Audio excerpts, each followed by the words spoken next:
Assalamu alaikum students. Today we are going to study social studies class 5. Lesson number 3, life in desert and forest region. Have we studied before the deserts?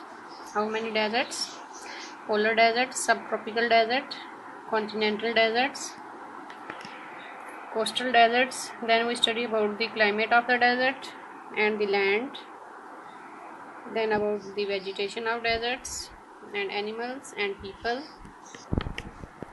A desert country which is Saudi Arabia. ठीक है, यहाँ तक हमने पढ़ लिया था.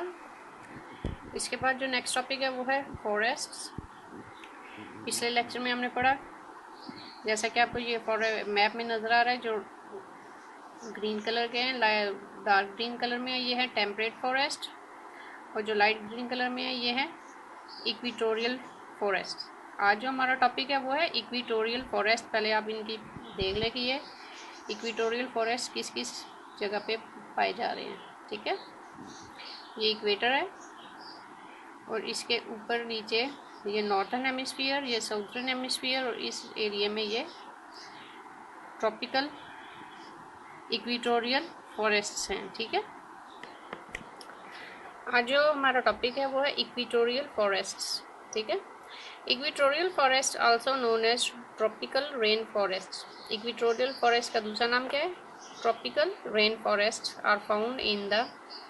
अब ये जो इक्वेटोरियल फॉरेस्ट या ट्रॉपिकल रेन फॉरेस्ट है, ये किस किस जगह पे पाए जाते हैं? South American countries. ठीक है, साउथ अमेरिका के जो कंट्रीज़ हैं उनमें कौन कौन से शामिल है? Ecuador, Colombia and Brazil. ठीक है, इन कंट्रीज़ में, जो साउथ अमेरिकन कंट्रीज़ है, इनमें भी ये इक्वेटोरियल फॉरेस्ट पाए जाते हैं.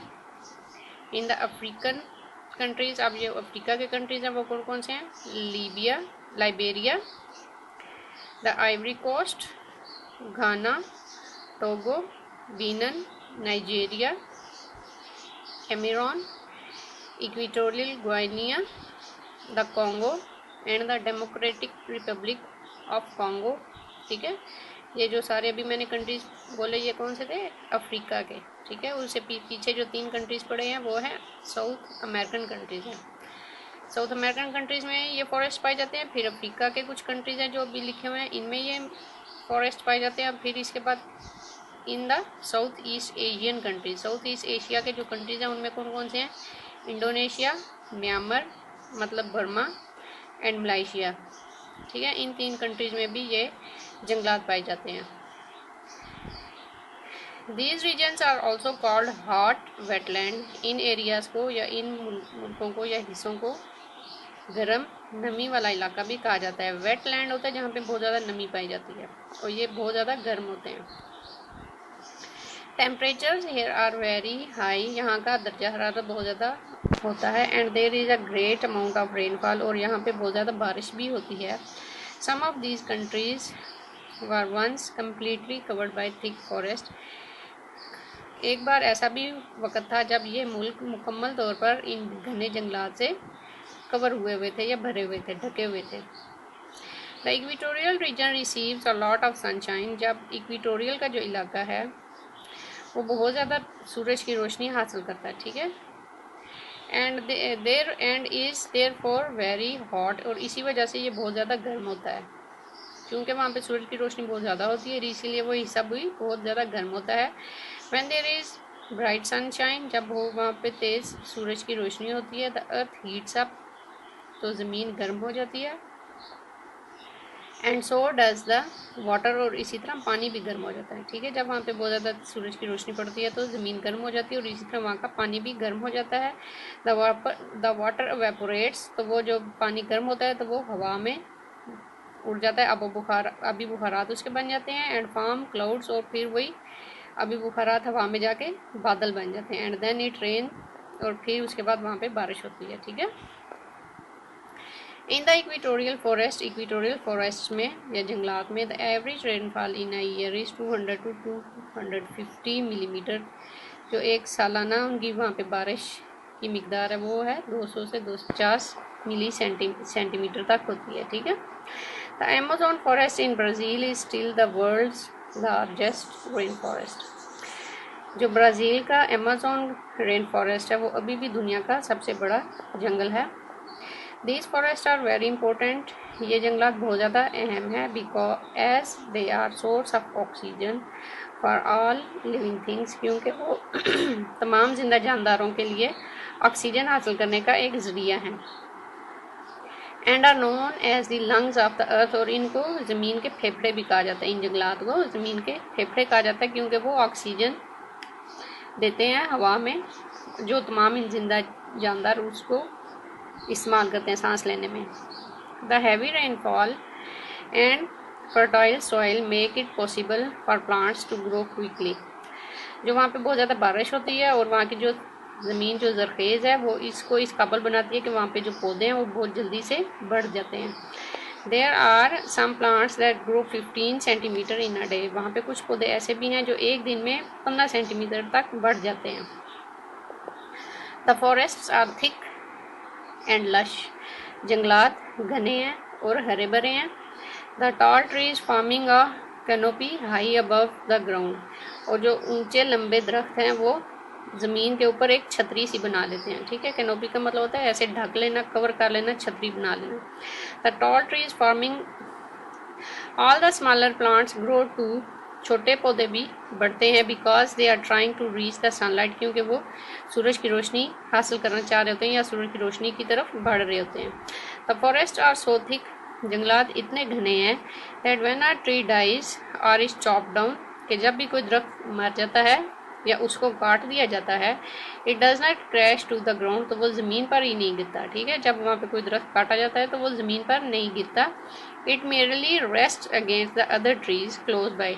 वो सिर्फ अपने नज़दीक खड़े हुए दूसरे दरख्तों के ऊपर रेस्ट कर लेता है, उसके ऊपर सहारा ले लेता है। ठीक है, the equatorial forest are rich in medicinal plants. और जो इक्वेटोरियल फॉरेस्ट है, जो ये जंगलात है इक्वेटोरियल जो जंगलात हैं वो दवाइयाँ बनाने वाले पौधों में भी बहुत ज़्यादा भरे हुए हैं। वहाँ पे दवाइयाँ बनाने वाले भी पौधे बहुत ज़्यादा मिकदार में पाए जाते हैं। The great variety of trees and thick underground provides animals with good home. दरख्तों की बहुत ज़्यादा इकसाम और उनके नीचे उगने वाले जो पौधे हैं वो जानवरों को अच्छा घर देते हैं। There are millions of small insects in these forest. इन जंगलात में हज़ारों लाखों की तादाद में हशरात भी पाए जाते हैं। In fact there are so many different species. दर हकीकत वहाँ पे इतनी मुख्तलिफ़ किस्म की इकसाम की हशरात पाई जाती हैं that many have not even been named, कि उनमें से कई ऐसी हशरात भी हैं जिनको अभी तक नाम ही नहीं दिया गया। ठीक है, birds and large animals also love these forest. परिंदे और बड़े जो जानवर हैं वो भी इन जंगलात को पसंद करते हैं। Some of the birds are very colourful. कुछ परिंदे बहुत ज़्यादा रंग बिरंगे होते हैं। Some of the large animals, और कुछ बड़े जानवर जिनमें कौन कौन से शामिल है? लीपर्ड एक जानवर है। एलिफेंट मतलब हाथी। हाइपोपोटेम्यूसिस होते हैं, ये दरियाई घोड़ा जिसका नाम को कहा जाता है उर्दू में। ये भी जानवर वहाँ पे पाए जाते हैं। एंड वाइल्ड बेफलोस, और जो जंगली भैंसें हैं वो भी वहाँ पे पाई जाती हैं। There are also crocodiles. वहाँ पे क्रोकोडाइल मगरमच्छ भी पाए जाते हैं। एंड प्लेंटी ऑफ स्नैक्स, और बहुत ज़्यादा तादाद में स्नैक मतलब सांप भी पाए जाते हैं। ठीक है, ये जैसे कि आपको ये नज़र आ रहे हैं पिक्चर में।